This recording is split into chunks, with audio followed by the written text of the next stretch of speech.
Joe Murray Rivers, Floyd E. Morris, and James J. Holmes. If you are in attendance tonight, any of you, please stand to be acknowledged.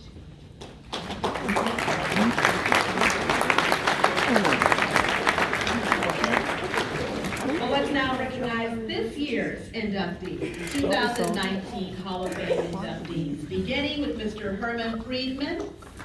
Mr. Friedman has been a longtime friend of the FCBGC.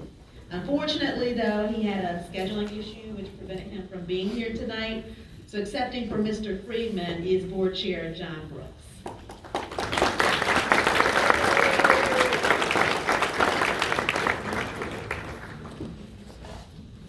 Thank you. I'd like to say a few words on behalf of Mr. Friedman. We had a wonderful conversation with him a few days ago. He has been a long-time, strong supporter of the Boys and Girls Club, financially. And when we talked to him, he said, you know, what I do is I want to do all of this behind the scenes. He said, I really prefer not to have a bio in the program. I prefer not to have a photo, but I just prefer to support you from the back side of things. And so I'll accept on his behalf and we'll honor his wishes.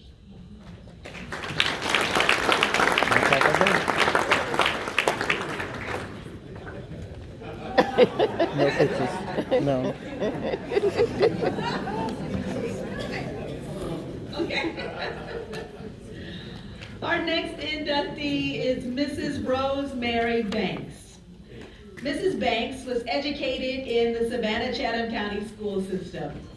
After graduation from Beach High School in 1958, she went on to Savannah State College, graduating with a BA in education in 1962.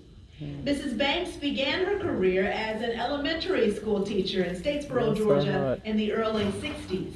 And later she returned to Savannah and worked at the Anderson Street Elementary School. Mrs. Banks returned to her alma mater in the early 70s, serving as an administrator in the continuing education department. She retired from Savannah State College after more than 20 years of service. The community has always been an important part of her life, especially concerning the advancement of young African American men. Mrs. Banks is the wife of the late Leon Banks Sr. and is the loving mother of Dr. Leon Banks and daughter-in-law Suzanne Banks. She's also the proud grandmother of William Davis Banks. Everyone, Mrs. Rosemary Banks.